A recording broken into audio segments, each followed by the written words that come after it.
이준석 전 국민의힘 대표가 정진석 비상대책위원장의 직무를 정지해달라며 낸 가처분 사건의 법원 심문이 오는 28일 진행됩니다. 공교롭게도 같은 날 이 전 대표에 대한 추가 징계를 논의할 당 윤리위도 열리는데요.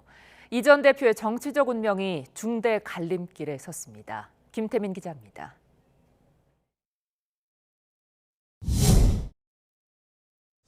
국민의힘과 이준석 전 대표의 법적 다툼은 벌써 한 달을 훌쩍 넘겼습니다. 지금까지는 사실상 이 전 대표의 완승입니다. 주호영 비대위를 좌초시키는 등 법원이 잇따라 이 전 대표의 손을 들어줬기 때문입니다.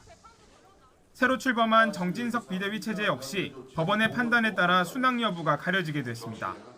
법원이 정당이 알아서 할 일은 정당이 알아서 하도록 그동안 해왔던 것처럼 그렇게 법원의 판단을 구한다는 말씀을 좀 드리고요. 이 전 대표로서는 이번에도 가처분이 인용될 경우 신락 같은 복귀의 희망을 이어갈 수 있습니다. 하지만 같은 날 열리는 당 윤리위원회가 변수입니다. 지난 18일 예정이 없던 회의까지 열어 징계 개시를 선언한 만큼 추가 중징계는 피하기 어렵다는 게 중론입니다.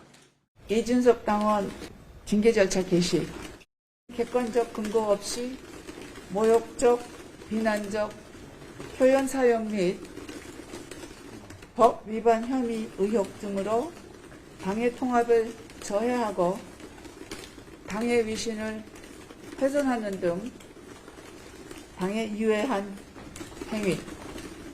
이럴 경우 복귀가 원천 무산되는 만큼 이 전 대표는 또 한 번 법적 대응에 나설 것으로 보입니다.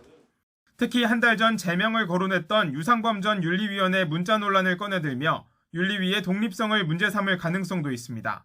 지금까지 반복되는 그 이준석 전 대표의 그와 같은 그 해당 행위적 발언, 특히 이제 근거 없는 모욕적 발언이 굉장히 많았습니다.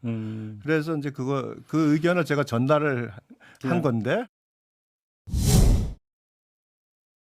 하지만 이번엔 이 전 대표에 대한 경찰 수사가 앞을 가로막을 수 있습니다. 성상납 관련 의혹은 공소시효 문제로 불송치 결정됐지만 무고죄와 증거인멸교사 혐의 수사는 이어지고 있기 때문입니다.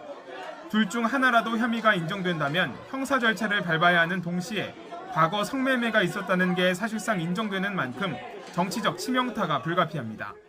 복잡한 변수를 모두 헤쳐가야만 기사회생할 수 있는 이준석 전 대표로서는 그야말로 운명의 한 주를 맞이하게 됐습니다.